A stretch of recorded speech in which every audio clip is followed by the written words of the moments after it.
Habang nalalapit ang pagbabalik eskwela ng mga mag-aaral, narito ang mga inisyatibong pinangunahan ni Pangulong Ferdinand R. Marcos Jr. kasama ang Department of Education sa patuloy na pagpapalakas ng education sector sa bansa. Nagtungo ang Pangulo sa Kapitbahayan Elementary School sa Navotas City upang formal na buksan ang 2026 Brigada Eskwela sa National Capital Region o NCR. Sinuri ng Pangulo ang patuloy na paghahanda ng nasabing paaralan at ang mga safety facilities nito sa pagtutulungan ng DepEd at ng Department of Information and Communications Technology o DICT. Mahigit 10,000 at 500 pampublikong paaralan sa buong bansa ang may CCTV systems na. Bukod dito, binisita rin ng Pangulo ang Tara Basa program at isang reading corner bilang bahagi ng kampanya ng pamahalaan na paigtingin ang pundasyong literasiya ng mga kabataan.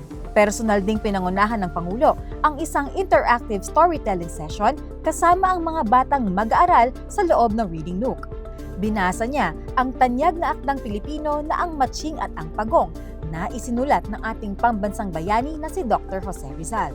Ngayong 2026, mas pinaiigting ng pamahalaan ang mga inisyatibo nito upang pagbutihin ang kakayahang bumasa ng mga bata. Sa kabuuan, mahigit 100,000 bata na ang naabot ng programa habang mahigit 12,000 silid-aralan sa NCR ang mayroon ng mga reading nook. Muling pinagtibay ni Pangulong Marcos Jr. ang pangako ng administrasyon na palawakin ang access sa education at tulungan ng mas maraming kabataan na makapagtapos ng pag-aaral.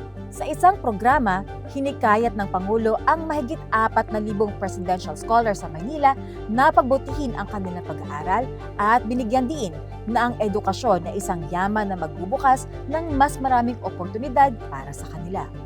Araw-araw mararamdaman ninyo kung bakit maganda na magkaroon ng magandang training, magandang edukasyon, dahil po ito ay tutulong nga sa inyong pagpaganda ng inyong buhay. Hindi lamang mga mag-aaral ang natutulungan ng pamahalaan, kundi pati ang mga guro. Para sa school year 2026 to 2027, mahigit 30,000 bagong teaching positions ang inaprubahan para sa mga pampublikong paaralan sa buong bansa.